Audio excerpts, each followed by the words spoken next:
आपका बहुत मन करता है कि आपके कोई गुरु होते, कोई मेंटर होते, कोई गाइड होते, लेकिन फिर आप दुनिया में देखते हैं और पता चलता है कि 99% जो गुरु हैं वो फ्रॉड हैं, स्कैम करते हैं और आपको ठगते हैं।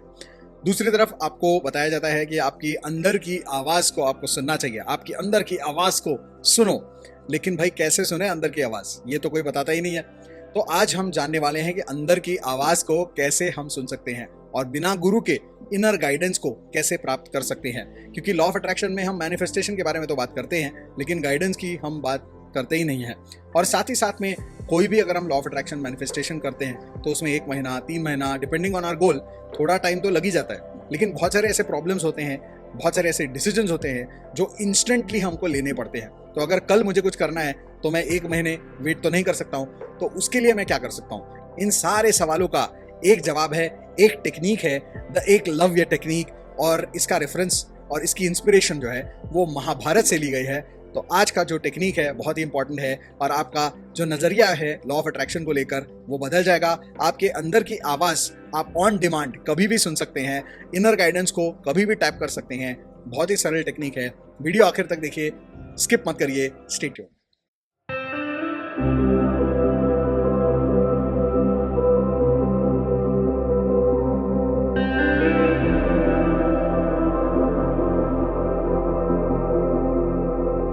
तो आपने एकलव्य की स्टोरी तो सुनी ही होगी कि एकलव्य जो थे वो गुरु के पास नहीं जा सकते थे, लेकिन वो एक धनुर्धारी बनना चाहते थे, धनुर्विद्या में सबसे बेहतर होना चाहते थे। और इसीलिए क्योंकि वो गुरुकुल नहीं जा सकते थे तो उन्होंने द्रोणाचार्य जी जो थे उनकी एक तस्वीर जो है उन्होंने बना दी अपने सामने, एक चित्र या एक शिल्प बना लिया अपने सामने और वो उसके ऊपर ध्यान करते थे। और ध्यान करने के बाद उनके सामने वो धनुर्विद्या की प्रैक्टिस करते थे। उस मूर्ति के सामने या उस चित्र के सामने वो धनुर्विद्या की प्रैक्टिस करते थे। और ऐसा कहा जाता है कि वो अर्जुन से भी ज्यादा धनुर्विद्या में माहिर हो गए थे, महारथी हो गए थे। आगे की कथा आप जानते हैं कि द्रोणाचार्य जो थे उन्होंने उनसे उनका अंगूठा मांग लिया एज गुरु दक्षिणा और उन्होंने अपना अंगूठा दे दिया। यहाँ पर स्टोरी खत्म हो जाती है, बहुत सारे लोग इसके आगे नहीं जानते। लेकिन आगे की स्टोरी ये है कि एकलव्य जो थे वो फिर भी धनुर्विद्या को उन्होंने नहीं छोड़ा, वो दूसरे हाथ से धनुर्विद्या सीखे। फिर वो एम्बिडेक्स्ट्रस हो गए, यानी वो दोनों हाथों से जो है धनुर्विद्या और बाकी के वेपन्स भी चलाने लगे और वो महाभारत में भी उन्होंने पार्टिसिपेट किया था। तो ही नेवर गेव अप और वो कंसंट्रेशन के साथ अपना जो काम था वो करते रहे। तो पहले तो ये तो बात सीखने की है ही है, लेकिन वो ध्यान करके भला कैसे सीखते थे? और वो सिर्फ ध्यान करके बिना द्रोणाचार्य को मिले वो अर्जुन से भी बेहतर धनुर्धारी कैसे बने भला? उसका कारण यह है कि द्रोणाचार्य ने अर्जुन को सिखाया, जितना उन्होंने सिखाया उतना अर्जुन को आता था। लेकिन द्रोणाचार्य कैसे विचार करते हैं, कैसे सोचते हैं, इसके बारे में अर्जुन ने कोई विचार नहीं किया है। लेकिन एकलव्य जो थे उन्होंने द्रोणाचार्य जी के विचारों को टैप कर लिया था, उनकी सोच को समझ लिया था।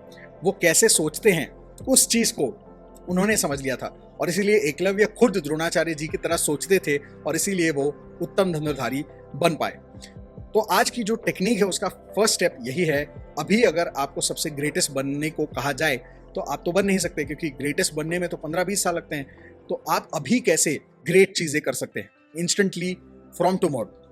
तो उसका एक सरल मार्ग, सरल जरिया ये है कि जो ऑलरेडी उस फील्ड में सक्सेसफुल है उनको आप कॉपी कर सकते हैं। कहने का मतलब यह है कि अगर आप कॉपी कर सकते हैं किसी को जो उस फील्ड में सक्सेसफुल हुआ है जिसमें आप सक्सेसफुल होना चाहते हैं, तो आप तुरंत अच्छे डिसीजंस ले सकते हैं। लेकिन यहाँ पर कॉपी का मतलब ये नहीं है कि आप उनके कपड़े, उनके जूते, उनका फ़ोन, उनकी गर्लफ्रेंड, उनकी गाड़ी, उनका बंगला, इन सबको कॉपी नहीं करना। ये सब चीप कॉपीज़ हैं। आप उनकी एक सस्ती कॉपी बन जाओगे, आप उनकी एक चाइनीज़ कॉपी बन जाओगे, जो आपको नहीं बनना, क्योंकि उसमें कोई फ़ायदा नहीं है। आपको कॉपी करना है उनके विचारों को, उनके माइंडसेट को, उनकी स्ट्रैटेजी को, उनके विचार करने के तरीके को आपको कॉपी करना है। और वो हम इस टेक्निक के ज़रिए करने वाले हैं। और टेक्निक का दूसरा जो भाग है वहाँ पर हमें हमारी जो अंदर की आवाज़ है उसको टैप इन करना है और जिससे हम बेटर डिसीजंस ले पाएंगे। तो सबसे पहले आपको किसी ऐसे सक्सेसफुल पर्सनालिटी को चुनना है जो आपके करियर या आपके करियर पाथ या आपके फील्ड या वो गोल जो आप अचीव करना चाहते हैं उसमें सक्सेसफुल हुए हैं। एक ही पर्सनैलिटी आपको चुननी है। ऐसा नहीं कि 10 लोगों को लेके बैठे हो, आइडियल मान के बैठे हो, ये पॉसिबल नहीं है। आपको एक कोई भी चुनना है जो बेस्ट है, आपके मुताबिक। आप एक्टर बनना चाहते हैं, प्रॉब्ली अमिताभ बच्चन को आप अच्छा समझते हैं, कोई हॉलीवुड एक्टर है उनको अच्छा समझते हैं। अगर आप स्टॉक मार्केट में बढ़िया से बढ़िया ट्रेडर बनना चाहते हैं तो हो सकता है आप वॉरेन बफेट को फॉलो करें, हो सकता है आप मोनीश पाबराय को फॉलो करें। तो आपको एक कोई बेस्ट जो आपको लगते हैं उनको आपको सिलेक्ट करना है, नंबर 1। नंबर 2, आपको जो है उनके जितने भी इंटरव्यूज़ हैं उनको आपको सुनना है, उनकी स्ट्रैटेजी को, उनके विचारों को समझने की आपको कोशिश करनी है। उनकी किताबें अगर हैं तो उनको आपको पढ़ना है, किताबों की समरी अगर आप पढ़ सकते हैं, सुन सकते हैं कहीं पे, तो वो आपको सुननी पड़नी है। और बेसिकली आपको उनकी जो सारी थॉट प्रोसेस है, उनकी स्टोरी है, उनकी लाइफ की बायोग्राफी है, वो ब्रीफ में समरी जो है उसकी आपको याद कर लेनी है। क्यों करनी है? क्योंकि हमें ये जानने की कोशिश करनी है कि उनका दिमाग किस तरीके से काम करता है, किस तरीके से वो डिसीजंस लेते हैं, किस तरीके से वो सोचते हैं, कैसे वो स्ट्रैटेजाइज करते हैं। इन चीज़ों को हमें जानना है, हमें उनके विचारों के अंदर झांकना है, और इसलिए ये सारी चीज़ें हमें पढ़ना और सुनना ज़रूरी है। तो अक्सर मैं भी ये चीज़ करता हूँ। रिसेंटली मैंने YouTube प्रीमियम इसीलिए लिया ताकि मैं बिना एड्स के और बिना डिस्ट्रैक्शंस के ये सारे पॉडकास्ट और अलग अलग समरीज सुन सकूं, ताकि मेरा टाइम बचे। तो आप भी ये चीज़ कर सकते हैं। जितना हो सके एक पूरी प्लेलिस्ट बना लो उस इंसान के बारे में ऑन YouTube, कि उस इंसान के जितने भी विचार हैं उसके बारे में आप सुन सको, समझ सको। अब यहाँ पे एक चीज़ आपको ध्यान में रखनी है कि हमें उस इंसान के विचारों को जानना है। ये नहीं कि किसी और ने उनके बारे में कुछ लिखा है या कहा है, उसमें हमें कोई इंटरेस्ट नहीं है।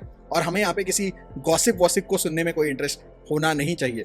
हमें ध्यान देना है उनके अचीवमेंट्स पे, उनकी सोच पे, उनके डिसीजन मेकिंग प्रोसेस पे, उनके माइंडसेट पे, उनके बिलीफ सिस्टम पे हमें ध्यान देना है, क्योंकि उसे हम कॉपी करने वाले हैं। उनको हम, उन चीज़ों को हम अपने जीवन में उतारने की कोशिश करने वाले हैं। क्योंकि अगर मुकेश अंबानी बनते हैं तो वो बनते हैं अपने विचारों से, अपने माइंडसेट से। उनकी जो विचारों की फ्रीक्वेंसी है, वाइब्रेशन है, वो उनको मुकेश अंबानी बनाती है। वॉरेन बफेट की विचारों की एक फ्रीक्वेंसी है, एक वाइब्रेशन है जो उनको वॉरेन बफेट बनाती है। अमिताभ बच्चन की एक वैचारिक फ्रीक्वेंसी है जो उनको अमिताभ बच्चन बनाती है। तो आपको उस फ्रीक्वेंसी को समझने की कोशिश करनी है यहाँ पर, ताकि जब तक आप खुद प्रिपेयर नहीं होते तब तक आप अपने लाइफ के डिसीजंस लेते वक्त उनकी उस विचारों की फ्रीक्वेंसी को थोड़ी देर के लिए अगर आप थोड़ा सा भी कॉपी कर सकते हो तो आपको बहुत ज़्यादा फायदा हो सकता है, क्योंकि आपके डिसीजंस जो हैं वो ज़्यादा सही होने शुरू हो जाएंगे। ठीक है, तो ये है हमारे टेक्निक का फर्स्ट पार्ट, जो रिसर्च पार्ट है, जहाँ पे स्टडी करना पड़ेगा, क्योंकि आपका अंतर्मन जो है वो ऐसे हवा से मिराकुलसली तो आपको जो है गाइडेंस नहीं दे सकता है। उसको डेटा तो देना ही पड़ेगा, उसके बाद ही वो आपकी मदद कर पाएगा। फिर हम चलते हैं अगले स्टेप पे, जहाँ पे हमें एक्चुअल में जवाब मिलेंगे। तो चलिए शुरू करते हैं टेक्निक के साथ, और इस टेक्निक के बाद मैं आपको लॉजिक भी बताऊंगा और एक किताब भी बताऊंगा जो आप पढ़ सकते हैं और इसको और बेटर तरीके से समझ सकते हैं। तो टेक्निक में हमें जो है विजुअलाइजेशन को और ग्रैटिट्यूड को इस्तेमाल करना है। आपको रोज 5 मिनट टाइम निकालना है।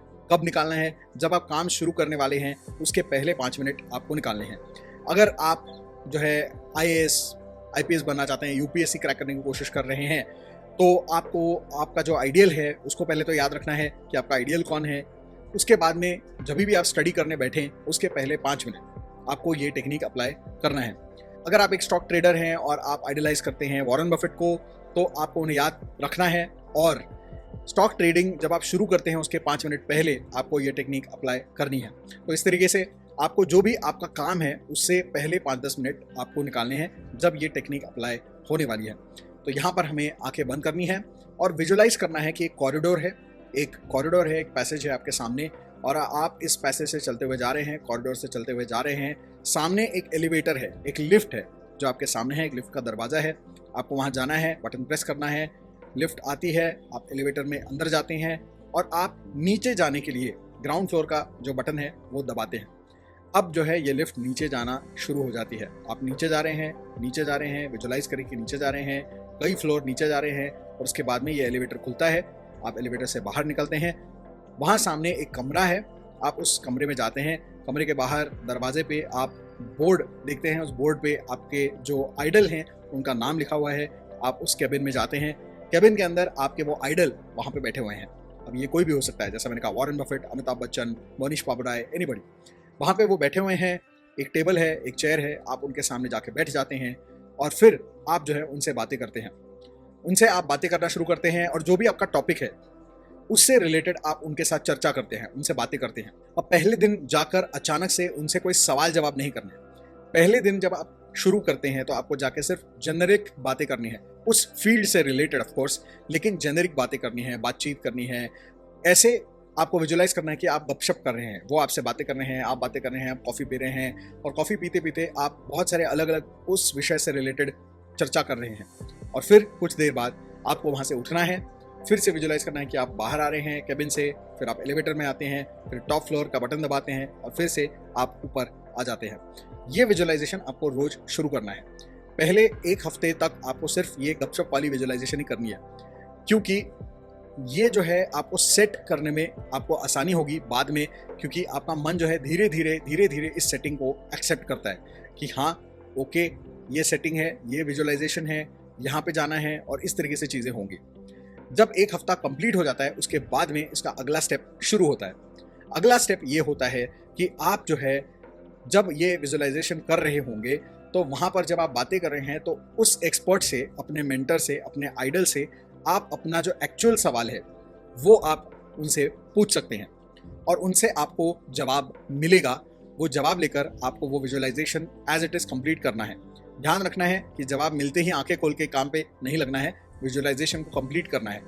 अगर आप हो सके तो विजुलाइजेशन में मेक श्योर कि you carry a notepad and pen also in your visualization, ताकि जब वो कुछ बोल रहे हैं या जवाब दे रहे हैं तो आप उसको विजुलाइजेशन में ही आपको नोट डाउन कर लेना है। उसके बाद आप उनसे ग्रैटिट्यूड एक्सप्रेस करेंगे वहाँ पर विजुलाइजेशन में ही कि आपने मुझे ये जवाब दिया, उसके लिए बहुत बहुत धन्यवाद। फिर आप विजुलाइजेशन खत्म करके बाहर आएंगे। उसके बाद ये जो आपको जवाब मिला था विजुलाइजेशन में उसको आपको नोट डाउन कर लेना है। इन रियलिटी एक्चुअल में उसको आपको नोट डाउन कर लेना है और फिर धीरे धीरे अलग अलग सवाल आपको हर रोज ट्राई करने हैं एंड यू हैव टू सी कि वो जवाब सही हो रहे हैं, नहीं हो रहे हैं। और धीरे धीरे आप देखेंगे कि आपके जो सारे निर्णय हैं वो ज़्यादा सटीक और सही होते चले जाएंगे और फिर आप इस चीज़ पे रिलाई कर सकते हैं। हर बार जब आप कंफ्यूजन में हैं तो आप हमेशा इस मेथड का इस्तेमाल करके आप जो है सही जवाब, सही कंक्लूजन, सही डिसीजन तक पहुंच सकते हैं और आपका जो आइडल है वो आपके मन में ही आपको गाइड करता रहेगा for the rest of your life, for the rest of your career. जब जब आपको ज़रूरत होगी वो आपको गाइड करते रहेंगे।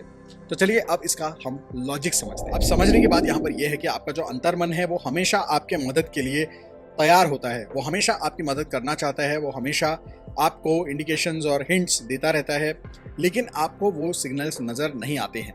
भगवान ने अंतर्मन आपको इसीलिए दिया है ताकि वो आपको प्रोटेक्ट करे, गाइड करे और इनसाइट्स दे और आपको लाइफ में आगे लेकर जाए। लेकिन क्योंकि हम डिस्ट्रैक्टेड हैं, क्योंकि हमारा चौकीदार यानी कि कॉन्शियस माइंड उसमें इंटरफियर करता रहता है, तो इसलिए हम उस अंदर की आवाज़ को सुन नहीं पाते हैं। यहाँ पर समझने की बात ये भी है कि मैंने पहले भी बताया है आपको कि कॉन्शियस माइंड जो है वो 10 to 20% है और सबकॉन्शियस माइंड जो है, अंतर्मन जो है वो 80 to 90% है। तो उसकी जो क्षमता है वो बहुत ज़्यादा है as compare to our conscious mind. तो कई बार ऐसा होता है कि अगर मैं किसी को एक कॉम्प्लेक्स मैथमेटिकल कैलकुलेशन बताऊं कि ये करो, तो वो बहुत टाइम लेंगे, वो पेपर लेंगे, पेन लेंगे, उसको कैलकुलेट करेंगे। हो सकता है वो कंप्यूटर पे या कैलकुलेटर पे उस कैलकुलेशन को करें, फिर भी बहुत बार वो कैलकुलेशंस गलत हो जाते हैं। तो ये सारी चीज़ें होती हैं। लेकिन ऐसा देखा गया है कि जब जब लोगों को हिप्नोटिक ट्रांस में लेके जाते हैं तो वहाँ पर जब उनको कॉम्प्लेक्स कैलकुलेशंस करने के लिए बोला जाता है तो वो फट से उसका जवाब दे देते हैं। कई बार तो छोटे छोटे बच्चे जो हैं वो कॉम्प्लेक्स कैलकुलेशन का जवाब चुटकी बजाते ही दे देते हैं। उसका रीज़न ये है कि आपका कॉन्शियस माइंड वहाँ पे काम नहीं करता है, वहाँ पे आपका अंतर्मन काम करता है जिसके कंप्यूटेशन स्किल्स बहुत ज़्यादा हैं। यानी कि आपका सबकॉन्शियस माइंड, आपका अंतर्मन 100 स्टेप्स आगे सोच सकता है, 1000 स्टेप्स आगे सोच सकता है और ऐसी बहुत सारी इन्फॉर्मेशन आपके अंतर्मन में होती है जिसका आपको अभी एक्सेस भी नहीं है, क्योंकि आपका कॉन्शियस माइंड उन चीज़ों को भूल चुका है। लेकिन आपका अंतर्मन कभी भी किसी भी चीज़ को नहीं भूलता है और इसीलिए उसके पास बहुत ज़्यादा इन्फॉर्मेशन है कंपेयर टू यू, बहुत ज़्यादा कंप्यूटेशन स्किल्स है देन यू। और ज़रूरत है तो सिर्फ उसकी आवाज़ सुनने की ज़रूरत है और उसके लिए हमें जो है पहले हमारे चौकीदार भाई साहब जो हैं, हमारा कॉन्शियस माइंड और हमारे डिस्ट्रैक्शंस, उनको पहले साइड में हटाना पड़ेगा, तब जाके अंतर्मन से आवाज़ आएगी और उसका हम इस्तेमाल कर सकते हैं। कहने का तात्पर्य यहाँ पर यह है कि आपका जो अंतर्मन है वो आपसे बहुत ज़्यादा जानता है, बहुत ज़्यादा कैलकुलेट कर सकता है, उसकी कोई सीमा नहीं है, अनलिमिटेड उसके अंदर क्षमता होती है। अगर प्रॉब्लम है तो वो है आपका कॉन्शियस माइंड जो बीच में आता है और इसलिए आपके अंदर की आवाज़ और गाइडेंस आपको नहीं मिल पाती है। तो इसीलिए यहाँ पर हम विजुअलाइजेशन का इस्तेमाल करते हैं, क्योंकि आपका जो कॉन्शियस माइंड है वो विजुअलाइजेशन को पसंद करता है। और नंबर 2, आपका जो कॉन्शियस माइंड है वो अथॉरिटी को मानता है, क्योंकि बचपन से हमें ये सिखाया जाता है कि जो अथॉरिटी है उसकी बात हमें माननी है। माता पिता की बात मानो, दादा दादी की बात मानो, नाना नानी की बात मानो, बड़े बुजुर्गों की मानो, टीचर्स की मानो, बॉस की मानो, अथॉरिटी की मानो। ये एक कंडीशनिंग हमारे कॉन्शियस माइंड की हो चुकी है और इसीलिए हमारा जो कॉन्शियस माइंड है वो हमारी बात नहीं मानता, हमारे अंदर की आवाज़ को नहीं मानता, लेकिन वो अथॉरिटी को मानता है। यही सेम चीज़ आप समझते हैं तो आप जब विजुअलाइज करते हैं तो आप किसी बड़ी पर्सनालिटी को वहाँ पर विजुअलाइज करते हैं। तो आपका कॉन्शियस माइंड ये सोचता है कि यहाँ पर जो व्यक्ति मेरे सामने है वो एक अथॉरिटी है, और क्योंकि वो एक अथॉरिटी है तो इसलिए उनकी बात हमें माननी चाहिए। तो जब आप एक स्टॉक मार्केट रिलेटेड क्वेश्चन लेकर जाते हैं और वहाँ पे वॉरेन बफेट जैसे किसी इंसान को इमेजिन करते हैं तो आपका कॉन्शियस माइंड उसको अथॉरिटी मानता है, उनको अथॉरिटी मानता है, क्योंकि वो क्वेश्चन नहीं कर सकता कि Warren Buffett is not successful और नॉट करेक्ट। तो क्योंकि वो अथॉरिटी है तो आपका कॉन्शियस माइंड जो है साइड में हट जाता है। तो उसी वक्त जैसे ही कॉन्शियस माइंड यानी कि चौकीदार साइड में हो जाता है, आपके अंतर्मन को एक अपॉर्चुनिटी मिलती है कि उस वॉरेन बफेट या अथॉरिटी के चेहरे और आवाज़ के जरिए वो अपनी अंदर की आवाज़ और इंफॉर्मेशन आप तक पहुंचा सके। तो ये विजुअलाइजेशन और ये पर्सनालिटी ये हमें इसलिए इमेजिन करनी है ताकि हम कॉन्शियस माइंड को डिस्ट्रैक्ट कर सकें, थोड़ी देर के लिए उसको चीट कर सकें। जैसे अगर हम इंडिया में कहीं जाते हैं और चौकीदार हमें रोकता है तो हम बोलते हैं कि बड़े साहब ने भेजा है, तो बड़े साहब से जो चौकीदार है वो डर जाता है और आपको जाने देता है। तो यही चीज़ यहाँ पर हम कर रहे हैं। ये जो बड़ा साहब सिंड्रोम है हमारे कॉन्शियस माइंड का, उसी को हमें इस्तेमाल करना है। हमें ये दिखाना है कि कोई बड़ा साहब बात कर रहा है, और ये क्योंकि हम एक हफ्ता पहले ऐसे ही प्रैक्टिस करेंगे, गपशप करेंगे, तो धीरे धीरे आपका जो कॉन्शियस माइंड है वो धीरे धीरे कंफ्यूज हो जाता है, उसको असली मानता है, उसको अथॉरिटी मानता है, और फिर जो है हम हमारा सवाल पोज करते हैं और अंतर्मन भी उसी अपॉर्चुनिटी को साधते हुए आपको जो जवाब है वो दे देता है। और इसीलिए फिर आपके जो डिसीजंस है वो बेटर हो जाते हैं, बिकॉज आपके अंतर्मन की कंप्यूटेशन स्किल्स जो हैं वो आपसे कई गुना ज़्यादा हैं, कई स्टेप्स आगे हैं, और इसीलिए आपको बेहतर डिसीजन मेकिंग में यहाँ पर मदद मिलती है, इनर गाइडेंस मिलती है, जिसके वजह से आप अपने लाइफ में हमेशा प्रॉफिट की तरफ बढ़ना शुरू कर देते हैं। और कई सारी ऐसी चीज़ें आपको समझ में आनी शुरू हो जाती हैं जो नॉर्मली लॉजिकली किसी भी एक्सपर्ट से आपको अभी शायद पता नहीं चल सकती हैं, वो भी वहाँ पे आपको पता चलनी शुरू हो जाती हैं। तो वास्तव में हम यहाँ पर सिर्फ उस इंसान को कॉपी नहीं कर रहे, हम हमारे अंतर्मन को भी ये मौका दे रहे हैं कि वो अपनी अंदर की आवाज़ हम तक पहुंचा सके, उसकी गाइडेंस हम तक पहुंचा सके। और जाहिर सी बात है, हमारा अंतर्मन कितना ही बढ़िया क्यों न हो, जो बेसिक डेटा है, जो बेसिक रिसर्च है, वो तो हमारे अंतर्मन को बहुत ज़रूरी होता है। अगर वो डेटा हम नहीं देंगे तो वो कोई जवाब हमें नहीं दे सकता है। एंड दैट्स व्हाई मैंने पहले आपको कहा कि उस पर्सनैलिटी के बारे में, उस व्यक्ति के बारे में, थॉट प्रोसेस के बारे में, स्ट्रैटेजी के बारे में, उनके लाइफ के बारे में जितना हो सके सुनो और पढ़ो, क्योंकि ये सब कुछ जो है आप पढ़ेंगे और भूल जाएंगे, लेकिन आपका सबकॉन्शियस माइंड कभी भी इसको नहीं भूलेगा। और जब आप उससे रिलेटेड सवाल पूछेंगे तो वो सारी इन्फॉर्मेशन इस्तेमाल करते हुए आपका अंतर्मन आपको सही जवाब देगा। तो इस टेक्निक को आप इस्तेमाल करके देख सकते हैं। और जैसे एकलव्य ने बिना द्रोणाचार्य को मिले वो सबसे बढ़िया धनुर्धारी बना, वैसे ही आप भी बिना वॉरेन बफेट को मिले सबसे अच्छे ट्रेडर बन सकते हैं। बिना सचिन तेंदुलकर को मिले आप सबसे अच्छे क्रिकेटर, बैट्समैन बन सकते हैं। बिना लता मंगेशकर को मिले आप एक अच्छे सिंगर बन सकते हैं। तो किसी भी फील्ड में जो भी एक्सपर्ट है उनको आपको मॉडल की तरह इस्तेमाल करना है यहाँ पर। और ये विजुअलाइजेशन करते हुए, ये टेक्निक करते हुए आप धीरे धीरे अपने अंतर्मन से ढेर सारी इंसाइट्स और इन्फॉर्मेशन को डाउनलोड कर सकते हैं। और जब आप विजुअलाइजेशन ख़त्म करते हैं तो ये सारी चीज़ों का जो है नोट्स बनाना बहुत ज़रूरी है, क्योंकि कई बार ऐसा होता है कि आपका मन, आपका अंतर्मन, आपका जो मेडिटेशन है उसमें अचानक से कोई आपको एक स्पार्क मिलता है, एक इंस्पिरेशन मिलती है, एक अच्छा बढ़िया आइडिया मिलता है, लेकिन आप उसको नोट डाउन नहीं करते और फिर वो गुम हो जाता है, आप भूल जाते हैं और फिर वापस ठन ठन गोपाल। तो ऐसा नहीं होना चाहिए। ये विजुअलाइजेशन जब करो तो उस वक्त साथ में आपके कुछ ना कुछ होना चाहिए जहाँ पे जो आंसर आपको मिला है उसको आप रिकॉर्ड कर लो। अब ये जो टेक्निक है बहुत सारे लोग इसको जाने अनजाने में अप्लाई करते हैं। बहुत सारे लोगों को ये आदत होती है कि वो सोचते हैं कि अगर मेरे पापा होते तो क्या करते, मेरे मम्मी होते तो क्या करती, मेरे टीचर होते तो क्या करते, मेरे गुरुदेव होते तो वो क्या करते, और जो है भगवान जी होते मेरे जगह पे तो क्या करते, एट्सेट्रा एट्सेट्रा। तो ऐसा भी बहुत सारे लोग करते हैं, लेकिन ये इतना इफेक्टिव नहीं होता है। एक, क्योंकि ये बहुत कॉन्शियस लेवल पे आप सोचते हैं, इसमें आप कॉन्शियसली इमेजिन करते हैं कि वो क्या करते हैं, हाइपोथेटिकल सिचुएशन, इसमें कोई रिसर्च नहीं है और इसमें कोई अथॉरिटी नहीं है, तो आपका कॉन्शियस माइंड ज़्यादा मानता नहीं है उस बात को, इसको ज़्यादा सीरियसली लेता नहीं है। दूसरी तरफ एक और प्रॉब्लम इसमें है कि जो फील्ड और जो सवाल है उससे रिलेटेड वो पर्सनैलिटी नहीं होती है। यानी कि अगर आप अपने गुरुदेव को इमेजिन करते हैं, यानी स्पिरिचुअल गुरु को इमेजिन करते हैं, हो सकता है वो आपको अच्छे तरीके से समझा पाए अबाउट स्पिरिचुअल डिसीजंस, लेकिन अगर आप उनसे पूछें मैरिड लाइफ के बारे में या फाइनेंस के बारे में या स्टॉक मार्केट इन्वेस्टमेंट के बारे में, तो वो आपको अच्छा नहीं बता सकते हैं। मतलब आपका कॉन्शियस माइंड जो है वो उनको उस फील्ड का अथॉरिटी नहीं मानता है और इसीलिए आपको सही जवाब नहीं मिल पाते हैं। तो यहाँ पे उसको हमने फाइन ट्यून कर दिया है। हमने यही टेक्निक लिया है लेकिन इसको फाइन ट्यून कर दिया है और यहाँ पे हमने ऐसे फिगर को चुना है जो उस फील्ड में और उस गोल से कनेक्टेड है, उस फील्ड में सक्सेसफुल हुआ है और इसीलिए हमारा कॉन्शियस माइंड उसको अथॉरिटी एक्सेप्ट करता है और इसीलिए उसको साइड करके हम अच्छे तरीके से जो है इनसाइट्स को प्राप्त कर सकते हैं हमारे अंतर मन से। एक किताब है the Silva mind control method, उसमें भी ऐसी ही एक मेथड के बारे में बताया गया है, लेकिन वहां पे ये कहते हैं कि आप जो है एक लैब को इमेजिन करेंगे, अपने माइंड लैब को इमेजिन करेंगे जिसके अंदर एक प्रोफेसर या साइंटिस्ट टाइप का आदमी बैठा होता है और वो जो है आपके सवालों के जवाब देता है। लेकिन अगेन वो बहुत जेनेरिक होता है, इसलिए मैंने उसको और ज़्यादा स्पेसिफिक कर दिया है। तो जिस फील्ड से रिलेटेड आप जवाब चाहते हैं उस फील्ड से रिलेटेड ही आपको कोई पर्सनालिटी चुननी चाहिए। और सिर्फ विजुअलाइजेशन और मेडिटेशन करके फ़ायदा नहीं है, आपको रिसर्च भी करना पड़ेगा, उस इंसान को स्टडी भी करना पड़ेगा और फिर आपको अंतर्मन की आवाज़ का इस्तेमाल भी करना है। क्योंकि लाइफ में अगर तरक्की करनी है तो सिर्फ कॉन्शियस माइंड और सिर्फ सबकॉन्शियस माइंड दोनों ही काम नहीं करते। ये दोनों पैर जो है ज़रूरी होते हैं ठीक से भागने के लिए, ठीक से दौड़ने के लिए। अगर एक पैर से दौड़ने की कोशिश करोगे तो कभी भी दौड़ नहीं पाओगे। तो इसीलिए इन दोनों को साथ में लेकर हमें चलना है। फिर भी इस किताब को अगर आप पढ़ना चाहते हैं तो मैं डिस्क्रिप्शन में इसकी लिंक डाल दूंगा, the Silva mind control method. उस लिंक पे जाइए, उस किताब को खरीदिए और आप उसको पढ़ सकते हैं क्योंकि एक इंटरेस्टिंग किताब है, उसमें और भी कुछ टेक्निक्स आपको मिल सकते हैं।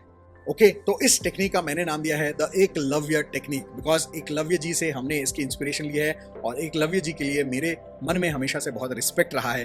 तो it is mark of respect for Eklavya ji, because उन्होंने इसकी शुरुआत की थी। ऐसे और भी बहुत उदाहरण है लेकिन एकलव्य जी की सबसे फेमस स्टोरी है तो इसलिए मैंने उनका उदाहरण लिया है। तो ये एकलव्य टेक्निक है जिसके ज़रिए आप इंस्टेंटली अलग तरीके से सोचना शुरू कर देंगे, इंस्टेंटली बेटर डिसीजंस लेना शुरू कर देंगे और साथ ही साथ में आपको एक इनर गाइडेंस मिलती रहेगी, अंदर की आवाज़ ऑन डिमांड आप सुन पाएंगे और आप अपनी लाइफ में बहुत तेज़ी के साथ आगे बढ़ पाएंगे। इस मेथड को फॉलो करिए, मुझे बताइए कमेंट करके कि कैसा लगा आपको ये वीडियो और ये मेथड। तो करते रहिए और देखते रहिए मेरे चैनल को।